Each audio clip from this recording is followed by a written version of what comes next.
complicaciones de la enfermedad inflamatoria intestinal.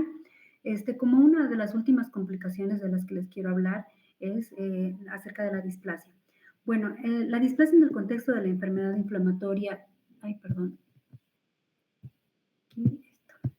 la displasia en el contexto de la enfermedad inflamatoria intestinal va a tener un riesgo elevado de desarrollar adenocarcinoma. Este riesgo va a estar en relación a la extensión de la lesión en la superficie colónica y a la duración de las lesiones, pues también en la pared colónica. La secuencia para que esta lesión llegue a desarrollarse va a ser la de inflamación, displasia y carcinoma. El diagnóstico de displasia siempre va a ser histopatológico, aunque existen algunos estudios de extensión, sobre todo aquellos relacionados con la endoscopía, que pueden ayudar a poder sospechar la presencia de displasia alrededor de una zona sospechosa en el contexto de una enfermedad inflamatoria intestinal, ¿no? Entonces, la displasia puede verse macroscópicamente, endoscópicamente, es decir, de manera plana o también elevada. Las displasias planas van a corresponder microscópicamente a lesiones de a displasias de alto o de bajo grado. La displasia plana se va a ver de la siguiente manera. Nosotros estamos observando la superficie de corte de una pared intestinal en la cual vemos cómo no existe una lesión polipoide, más bien toda la lesión es plana, y vemos desde este acercamiento, sí, cómo existe desorden en la arquitectura de las glándulas. Si vemos de que tiene inclusive un patrón pseudo infiltrativo, no podemos decir que es un patrón infiltrativo porque en realidad no es destructivo, sí, pero vemos que existe una distorsión de la arquitectura, ¿no? Entonces, para poder evaluar el grado de displasia, nos tenemos que ir a las características celulares. Nosotros tenemos en esta imagen de acá las características de una mucosa colónica normal. Vemos cómo puede existir mucoproducción, aunque este epitelio es un epitelio regenerativo porque también tiene distorsión arquitectónica, pero vemos de que las características celulares cambian, ¿no? Entonces, en la displasia, al menos en la displasia leve, va a existir disminución de la mucoproducción, va a existir condensación del citoplasma, condensación de los núcleos, estratificación de los núcleos, y vean cómo inclusive a este acercamiento nosotros podemos llegar a observar algunas figuras de mitosis, ¿no? Entonces, este incremento en las figuras de mitosis y todas estas características celulares van a ser las que nos van a marcar la pauta para la displasia, ¿no? Ya cuando contrastamos estos otros cambios que observamos acá, vamos a poder caracterizar la displasia de alto grado, ¿sí? La displasia de alto grado se define por una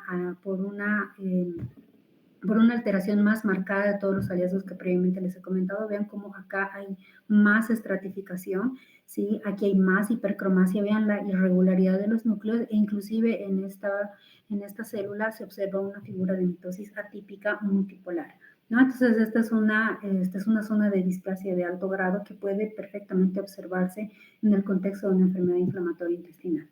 Entonces, la displasia, macroscópicamente, como les decía, se va a ver como plana y elevada. Cuando se observa, cuando esta lesión es elevada, puede observarse en placa o también puede ser una lesión elevada polipoide. Y esto va a ser, esto se va a abreviar a través de estas siglas, que en realidad la abreviatura es de las siglas en inglés, ¿no? Entonces, la displasia severa puede observarse tanto en una lesión elevada, ya sea esta a manera de masa o sea a manera polipoide. Decimos que es a manera de masa cuando la displasia es elevada, está mal circunscrita, es decir, que observamos una zona de displasia y alrededor también va a haber zona de displasia, es decir, es una lesión más extensa. Y decimos que es una lesión polipoide cuando podemos definir precisamente cuál es la lesión. Habitualmente nos referimos a las lesiones polipoides como lesiones elevadas, usualmente de apariencia pediculada. Entonces, las lesiones que van a ser o que se van a presentar macroscópicamente a manera de masa van a ser las que van a estar asociadas a mayor riesgo de desarrollo de cáncer, ¿no? Entonces, en este esquema podemos más o menos ordenar lo que les acabo de comentar. Vamos a decir que van a ser planas, cuando observamos las lesiones, como les había mostrado inicialmente, y van a ser elevadas cuando son asociadas a masa o cuando son polipoides, o en algunas ocasiones pueden llegar a conformar verdaderos adenomas. Ahora, la importancia de separar estos patrones macroscópicos es el tratamiento. En realidad, aquellas lesiones que son elevadas, pero que son a manera de masa, es decir, que son poco definidas en los bordes, van a ser lesiones que a través de una resección local, es decir, una resección endoscópica, no van a poder ser resecables, es decir, se necesitaría una cirugía más radical. ¿No? Versus aquellas lesiones que son displásicas polipoides, que van a poder ser resecables a través de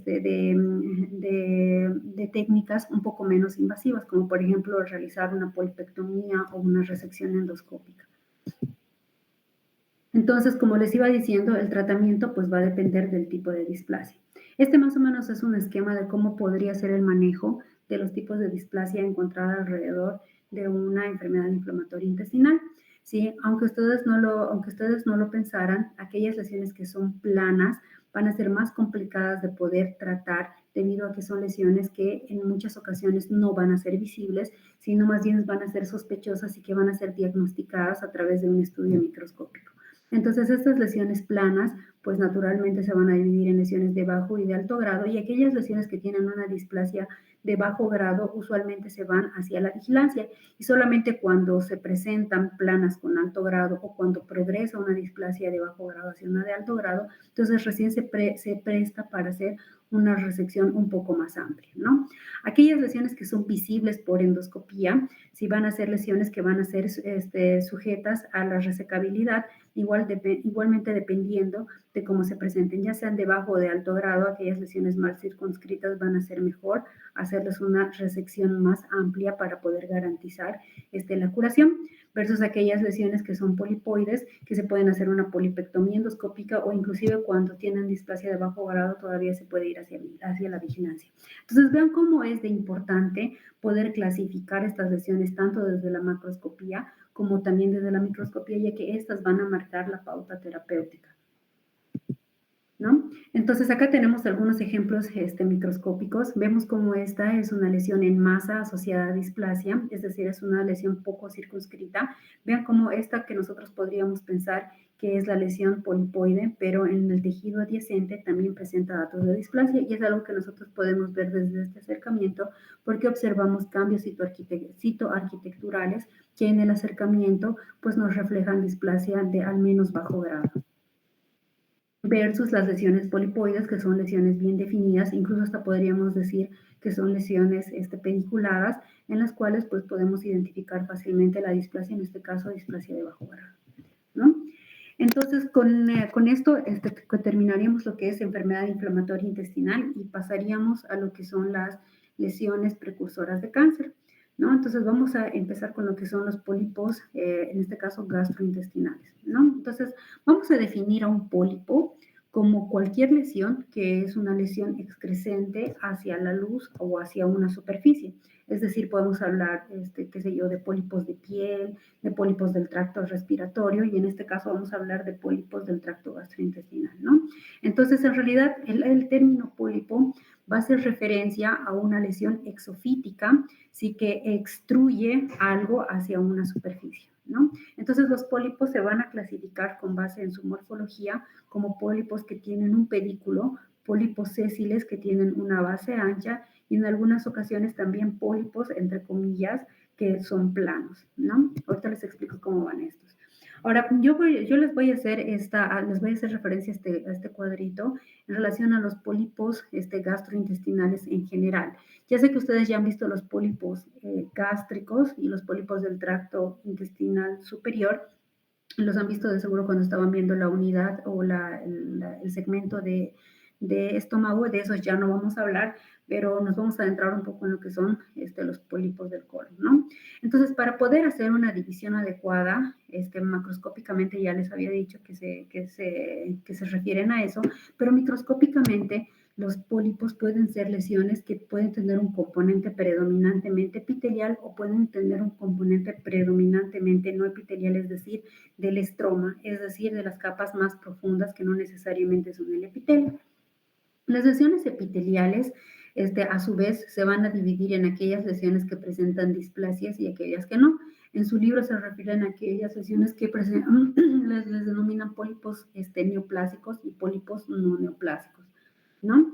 Entonces, los pólipos con base en sus características morfológicas o en su contenido epitelial se van a dividir en pólipos displásicos, ¿sí? Que son aquellos que son adenomatosos, los pólipos hiperplásicos, que se pueden observar tanto en el estómago como en el colon, las lesiones cerradas, que son una cápite completamente diferente, ¿sí? Las lesiones amartomatosas y también en los pólipos epiteliales inflamatorios, ¿no? Entonces podemos observar en esta imagen microscópica cómo normalmente se presenta la mucosa colónica normal.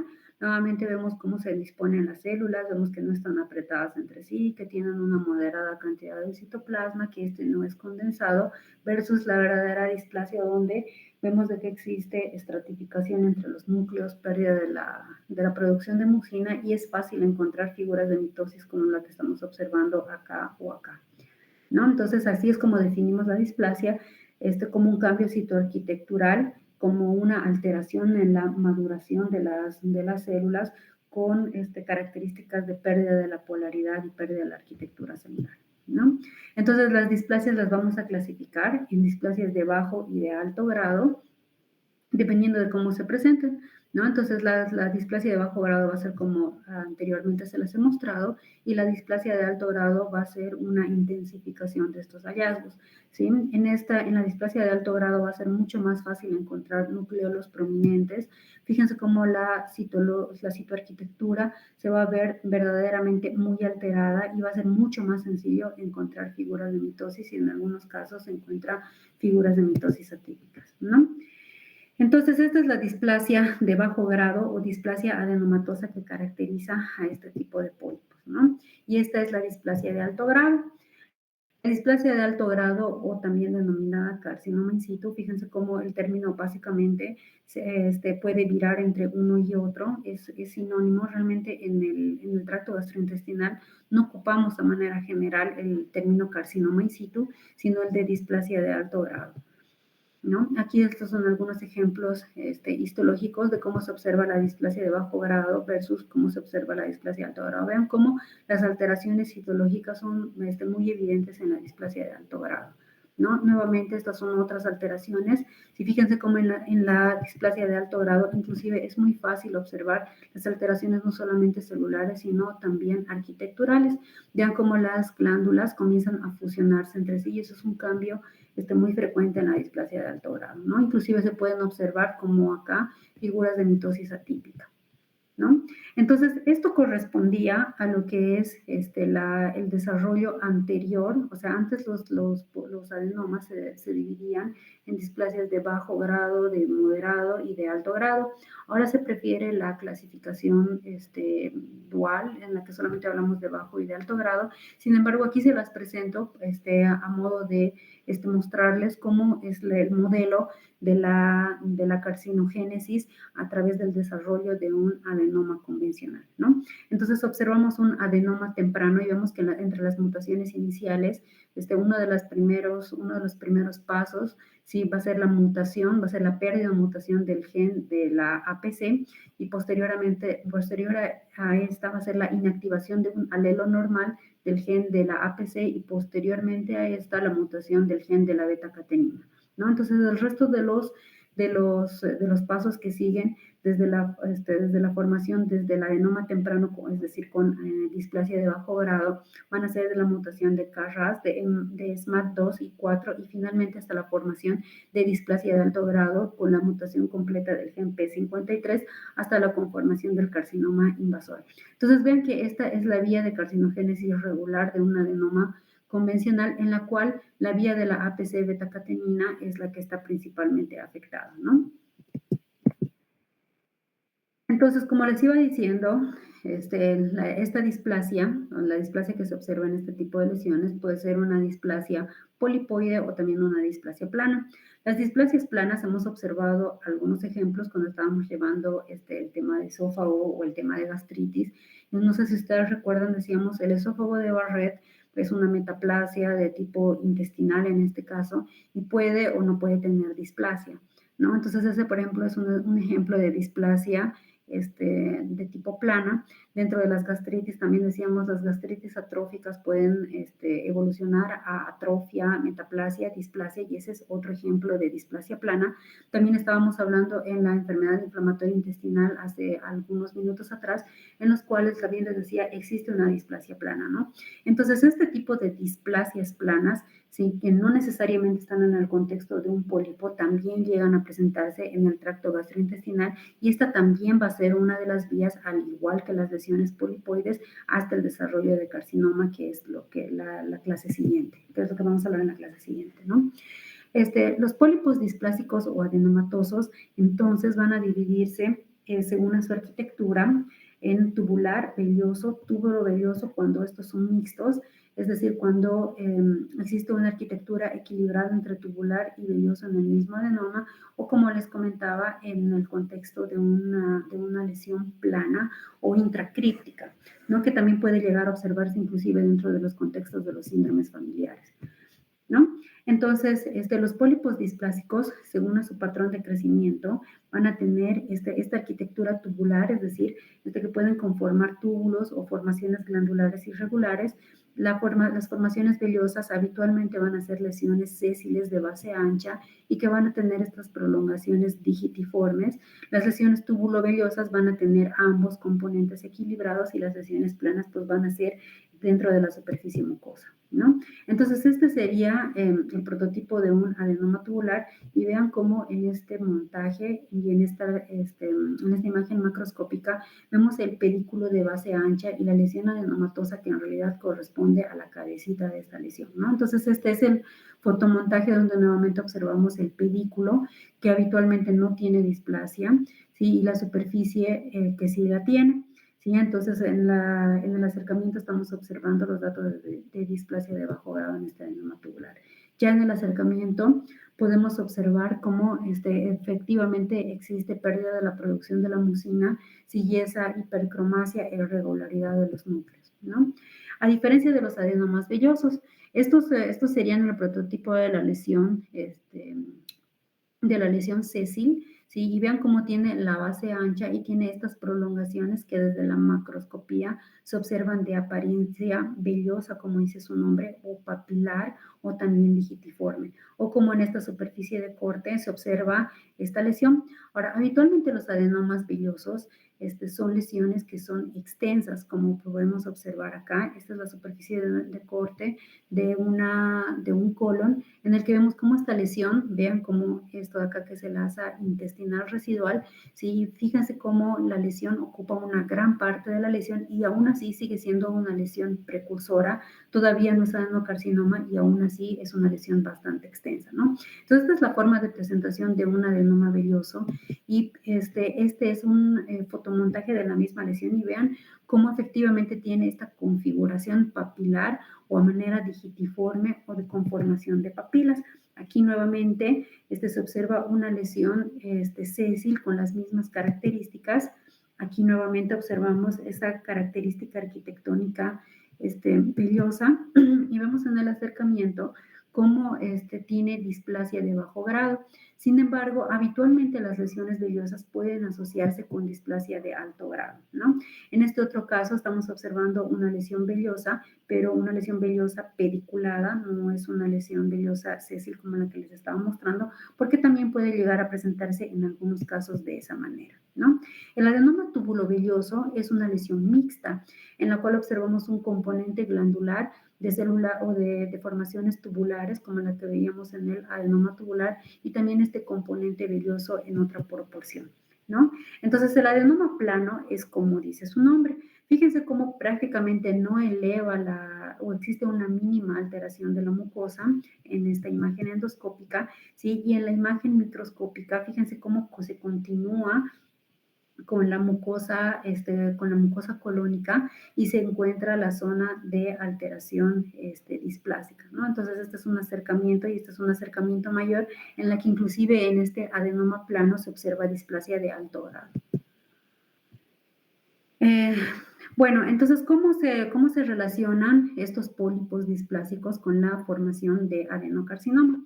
Por las características macroscópicas y microscópicas del adenoma bilioso, habitualmente esta lesión se puede llegar a relacionar con el desarrollo de cáncer hasta en un 30 al 70%, versus el adenoma tubular, ¿sí? Que se observa relacionado con el cáncer en menos del 5%.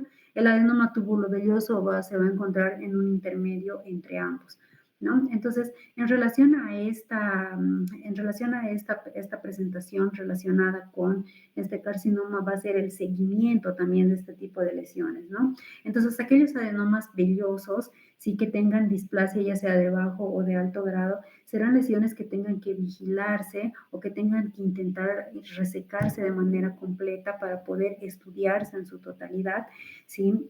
A diferencia de los adenomas tubulares que tienen una oportunidad de resección, o sea, de resección sin mayor complicación y que no necesiten tanta vigilancia como sería en el caso de un adenoma velloso, ¿no? Entonces vemos cómo estas lesiones, como les iba diciendo, van a seguir la secuencia normal o van a seguir la secuencia regular desde la formación de displasia, la cual se puede observar en una lesión plana, inclusive unicrípticas, se les denomina, o oligocrípticas también, o como criptas aberrantes, hasta la conformación de adenomas microscópicos que no necesariamente se observan macroscópicamente, hasta la formación de un pólipo adenomatoso y finalmente cuando se encuentra una displasia de alto grado, esta es su relación hasta carcinoma y pues obviamente hasta la evolución o hasta los estadios tempranos, ¿no?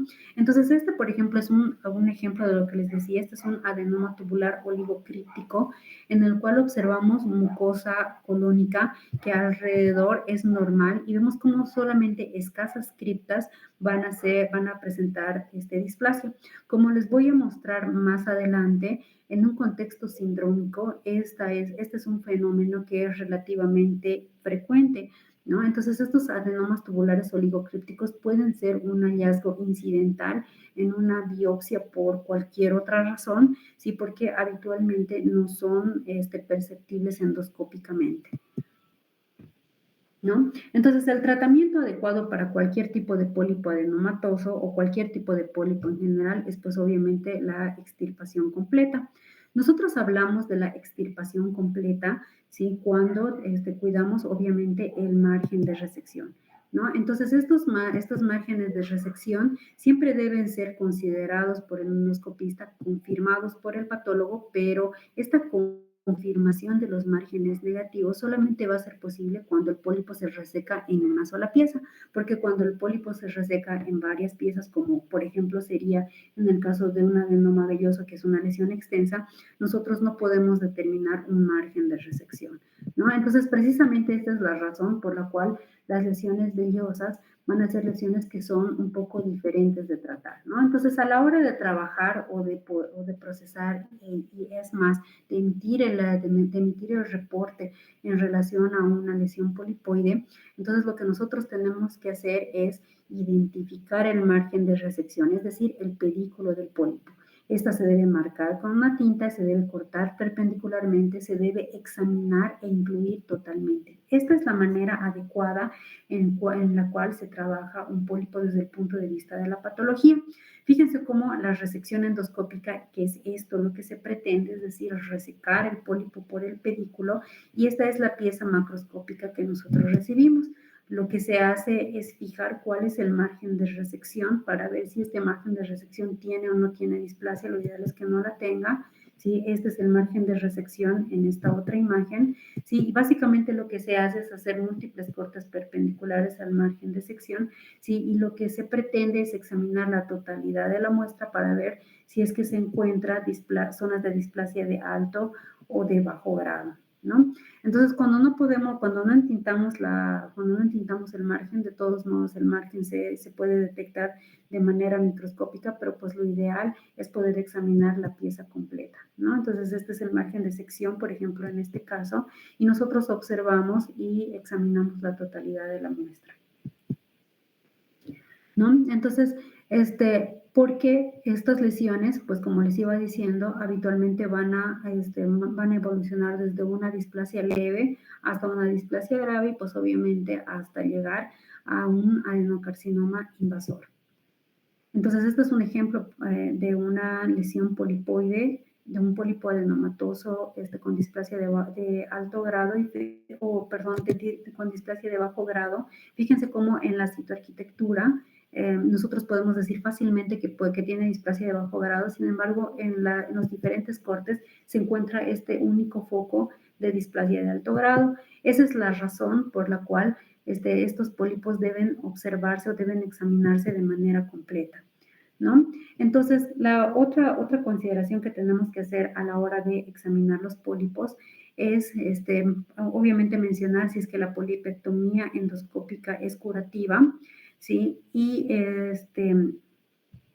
si es que se requiere resección o mucosectomía endoscópica en el caso de que tenga alguna histología desfavorable. Cuando tiene una histología desfavorable o cuando tiene pronóstico desfavorable, cuando son lesiones grandes o cuando tiene un componente displásico de alto grado dentro de la lesión o inclusive cuando tiene invasión linfática dentro de la misma lesión, ¿no? Es decir, y por otro lado también cuando las lesiones son cuando las lesiones son sésiles o también cuando las lesiones son planas debido a que estas son más difíciles de resecar, ¿no? Entonces, existe este sistema para poder identificar y para poder estratificar el cáncer originado en una lesión polipoide. Y vean cómo en una lesión polipoide también puede también desarrollarse cáncer en sus primeros estadios y por eso es importante examinar un pólipo por completo. Este es el sistema de Haggit para la examinación de carcinomas dentro de un pólipo. Lo importante que uno debe saber en este sistema es lo siguiente. Nosotros recordamos que en la histología normal de la pared colónica, esta está compuesta por una mucosa, una muscular propia, una submucosa. Hay algo importante que nosotros tenemos que saber, que es que cuando las lesiones polipoides tienen pedículo, habitualmente la parte de la muscular de la mucosa se va a invaginar dentro del pólipo y pues naturalmente, ¿sí? Una vez que ha existido adenocarcinoma, aunque sea aquí en la punta, si es que invade la muscular de la mucosa, fácilmente puede llegar hasta la submucosa dentro del cuerpo del pólipo, ¿no? Entonces, lo que pretende este sistema efectivamente es evaluar la invasión, pues, dentro de un pólipo, ¿no? Y vean cómo lo divide en 4 grados en relación a qué capas dentro del pólipo va a afectar y pues obviamente los niveles 4 van a ser los que van a estar, van a ser los que van a pasar al estadio a partir de T1 y T2 en el TNM, ¿no? Entonces, en relación a los pólipos sésiles, estos siempre van a ser considerados como nivel 4 en el sistema de Haggit cuando nosotros encontramos un carcinoma invasor. Entonces, vean este fotomontaje de este pólipo. Aquí estamos observando el pedículo y vemos esta de acá que es la superficie de la zona displásica y vean acá la zona de invasión, es un carcinoma originado dentro de un pólipo, este es un carcinoma temprano debido a que no encuentro zonas de displasia ni de cáncer más aquí abajo, pero sí encuentro una zona de invasión. En esta zona de invasión ya está invadiendo la muscular de la mucosa y ya se está dirigiendo hacia la submucosa, ¿no? Entonces vean nuevamente, en realidad este tumor que veíamos en el esquema se encontraría como en esta localización, ¿no? Entonces vean cómo a diferencia de las lesiones sésiles, ¿sí? O a diferencia de las lesiones sésiles, a diferencia de las lesiones pediculadas, en las lesiones pediculadas todavía tiene este asunto de la invaginación de la mucosa. En cambio, en las lesiones sésiles, ¿sí? Cuando estas se originan cáncer, ¿sí? Naturalmente van a pasar directamente hacia la submucosa, ¿no? Entonces, por ejemplo, esta es una lesión sésil, acá vemos todavía el adenoma residual, ¿sí? Y vemos la presencia de un carcinoma temprano originado en este adenoma, ¿no? Entonces, la evaluación de los pólipos gastrointestinales, la evaluación histopatológica va a ser a través de, primero, la determinación del tipo de pólipo, de la arquitectura del pólipo, de la presencia o no de carcinoma, también del grado de displasia, es decir, el grado histológico o más bien cuando ya existe carcinoma, el tipo y el grado histológico del carcinoma, si es que existe invasión linfática, cuál es la profundidad de invasión dentro de la lesión dentro de la lesión polipoide, ¿sí? Y si es que los márgenes dentro de ese pólipo son márgenes negativos, ¿no? Entonces, como ustedes podrán ver, ¿sí? Dentro de una lesión polipoide, sí puede llegar a complicarse ahí, o sea, dentro de esa misma lesión con la formación de cáncer. Este, bueno, estos pólipos displásicos que les comento no solamente se observan no solamente se observan en el colon, ¿sí? Sino también se pueden observar a lo largo de todo el tracto gastrointestinal, ¿no? Entonces, de seguro, como ya lo han visto en esófago distal, en estómago, ¿sí? Han visto algunos ejemplos de estos pólipos adenomatosos. Este, por ejemplo, es un pólipo adenomatoso de tipo foviolar del estómago. Este es una lesión adenomatosa de la ámpula de Vater, que pues macroscópicamente va a corresponder a un ampuloma, pero igualmente en este caso corresponde solamente a una lesión polipoide. Nuevamente este es un ampuloma, donde observamos displasia de alto grado, todavía y con focos de invasión, ¿no? Entonces, ya volviéndonos a lo que son, la clasificación general de los pólipos que les presentaba, vamos a continuar con los siguientes, una vez identificados perfectamente lo que son los pólipos adenomatosos. Las lesiones cerradas son un grupo de lesiones que han sido de reciente reclasificación, ¿no? Entonces, en los últimos años, sí se han ido apartando estas lesiones y las han ido categorizando de manera diferente a las lesiones tubulares y vellosas que veíamos previamente. Entonces, las lesiones cerradas, si cerramiento se refiere en realidad a la arquitectura, que si se dan cuenta no es ni tubular ni vellosa, y estas lesiones cerradas se van a dividir en lesiones que no presentan displasia y lesiones que presentan displasia. Las lesiones no displásicas van a ser los pólipos hiperplásicos, ¿sí? O en algunos casos los pólipos cerrados sésiles sin displasia, ¿sí? Y las lesiones displásicas van a ser como el adenoma cerrado sésil, ¿sí? Y el adenoma cerrado tradicional, ¿no? Entonces, las lesiones cerradas, independientemente de si estas tienen displasia o no, van a tener esta arquitectura como si fuera en dientes de sierra, ¿sí? Esa es la razón por la cual se le denomina de esa manera. Entonces, vean cómo en este pólipo hiperplásico no se observa complejidad arquitectónica. Es una lesión que es más o menos pediculada, ¿sí? Y se observa exofítica y de manera exuberante, e inclusive desde este aumento se pueden ver los dientes de sierra. Acá nuevamente observamos estos dientes de sierra que tienen en la superficie, ¿no? Entonces, estos pólipos hiperplásicos son las lesiones cerradas más comunes. Son más comunes, obviamente, mientras más grande es el paciente, y también son más comunes de observar en el recto. Habitualmente son sésiles y son lesiones pequeñas que miden menos de 5 milímetros, y pues, como les decía, últimamente sí las han categorizado como verdaderas neoplasias y son neoplasias enteramente benignas, ¿no? O sea que más bien viran entre lo benigno y lo reactivo. Nuevamente estamos aquí observando un pólipo hiperplásico. Esta es una lesión plana, ¿no? O sea, es una lesión más bien, perdón, sésil, ¿sí? Donde nuevamente observamos estos cerramientos o indentaciones de la mucosa y no vemos nuevamente displasia, ¿no? Este es un acercamiento de las criptas donde observamos nuevamente estas indentaciones de la mucosa. Ahora bien, los pólipos cerrados con potencial maligno corresponden a pólipos cerrados sésiles y adenomas cerrados, a pólipos cerrados sésiles con displasia y adenomas cerrados. Esto cuando estamos hablando sobre todo del adenoma cerrado convencional.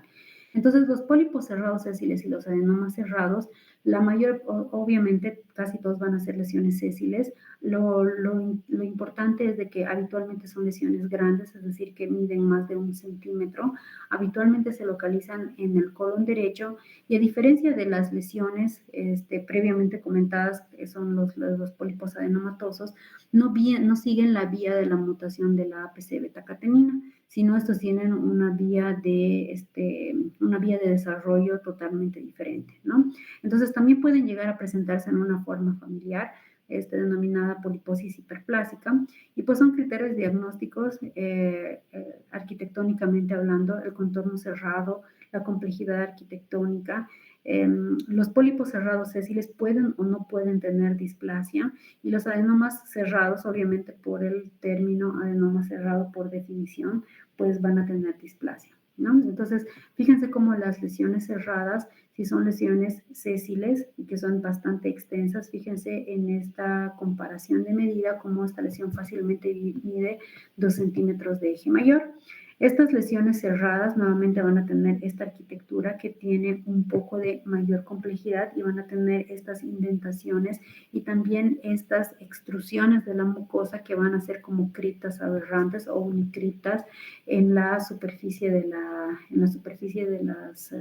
las vellosidades, ¿no? Vean cómo hacia la superficie, ¿sí? Sobre todo cuando estas llegan a presentar displasia, se van a dilatar y van a presentar alteraciones citoarquitecturales, y fácilmente desde esta distancia nosotros podemos observar que tiene datos de displasia, que están caracterizados por hipercromasia de los núcleos, por estratificación e inclusive algunas figuras de mitosis.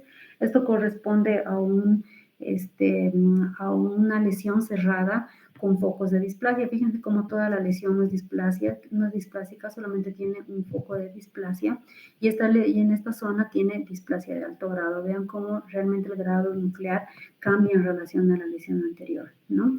Entonces, el adenoma cerrado o displásico va a ser nuevamente una lesión que tiene estos cambios nucleares que van a ser muy pronunciados. Entonces, fíjense cómo es la diferencia entre un pólipo hiperplásico sin displasia y un adenoma cerrado sésil que va a tener datos de displasia. Es muy fácilmente distinguible, inclusive desde esta vista panorámica, ¿no? Entonces, la progresión hasta el carcinoma a través de la vía de las lesiones cerradas, como les comentaba, va a ser una progresión totalmente diferente.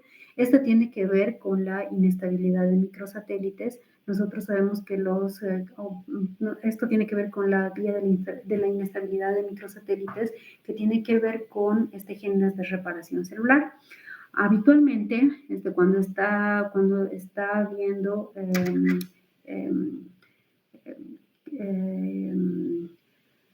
cuando existe la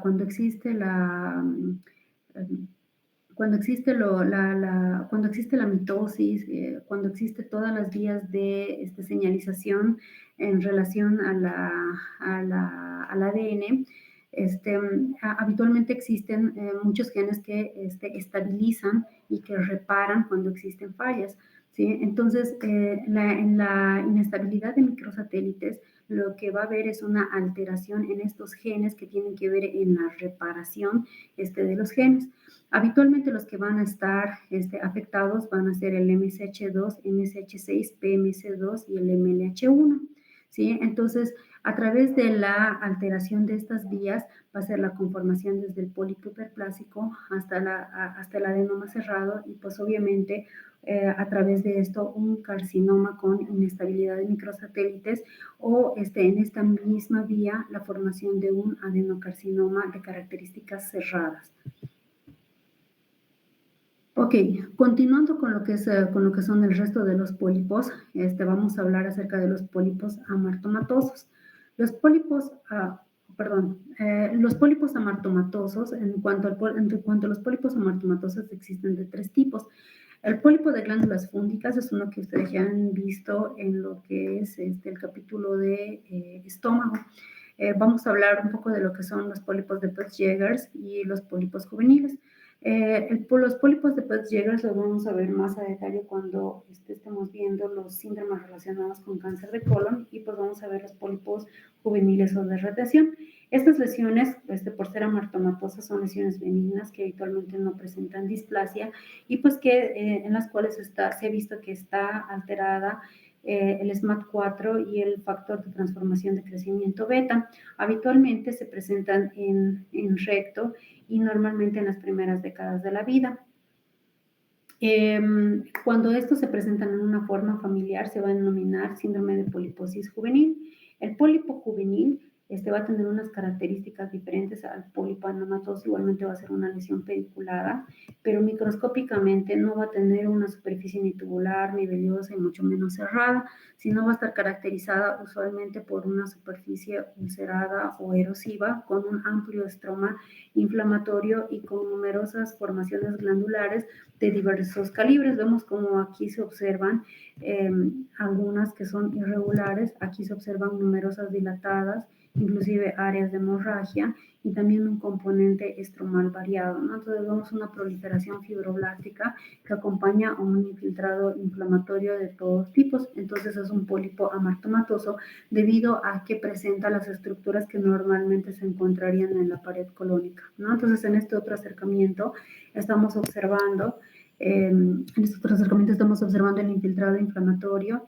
y también zonas de hemorragia. Vemos como algunas glándulas tienen inclusive ese componente de detritus celulares dentro de las luces, es decir, es un componente inflamatorio, ¿no? Ok. Ahora, dentro de los pólipos no epiteliales, estos también pueden llegar a presentarse con cierta frecuencia, ¿sí? Estos pólipos no epiteliales o denominados pólipos mesenquimatosos, la mayor parte del tiempo cuando estas son lesiones exofíticas hacia la mucosa, se van a tratar de lesiones benignas, aunque no necesariamente. ¿Cuáles son estas lesiones mesenquimatosas? Fíjense que pueden ser de diferentes tipos. ¿Sí? Pueden ser de componente adiposo, de componente muscular, neural, vascular, tumores del estroma gastrointestinal o derivados de las células intersticiales de Cajal, inclusive tumores fibroblásticos, ¿no? Entonces, dentro de todas estas lesiones mesenquimatosas, las lesiones más comunes van a ser las benignas derivadas del músculo liso, las benignas derivadas del tejido neural, los tumores del estroma gastrointestinal y una cápita diferente que es el pólipo fibroide inflamatorio, ¿no?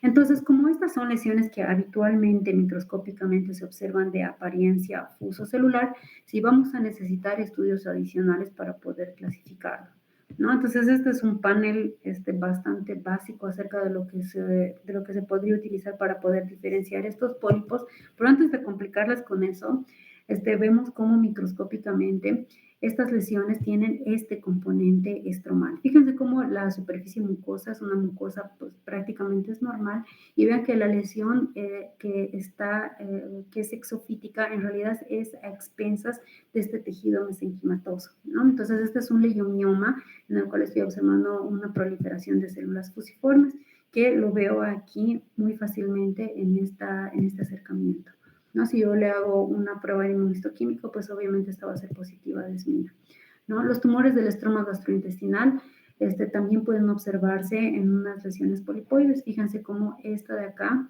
está constituida prácticamente por mucosa, en este caso del intestino delgado normal, y vean cómo el mayor componente de la lesión es una lesión mesenquimatosa que en el acercamiento es de células ovaladas y vacuoladas correspondientes a un tumor del estroma gastrointestinal que es positivo para CD117 y CD34 por inmunohistoquímica, ¿no? Este es otro ejemplo de otro tumor o de otro pólipo mesenquimatoso. Este corresponde a una lesión benigna nuevamente, es un schwannoma en el cual observamos estas células que derivan de las células de Schwann, es decir, del revestimiento del nervio periférico, que no son en realidad poco frecuentes. Este es el pólipo fibroide inflamatorio o pólipo de Vanek, en el cual se observa una proliferación fibroblástica acompañada de un infiltrado inflamatorio de predominio de eosinófilos. Este también puede llegar a presentarse en todo el tracto gastrointestinal, inclusive en el esófago y también en el estómago. Entonces, como ustedes verán, las lesiones polipoides también pueden ser de un componente mesenquimatoso sin ningún problema, ¿no? Entonces, este diagnóstico naturalmente es un diagnóstico histopatológico, ¿no? Entonces, habitualmente todos estos pólipos van a denominarse pólipos mesenquimatosos benignos en su conjunto. Ok, yo creo que lo dejamos hasta aquí el día de hoy y la siguiente clase vamos a continuar con los síndromes de poliposis gastrointestinal y adenocarcinoma de colon.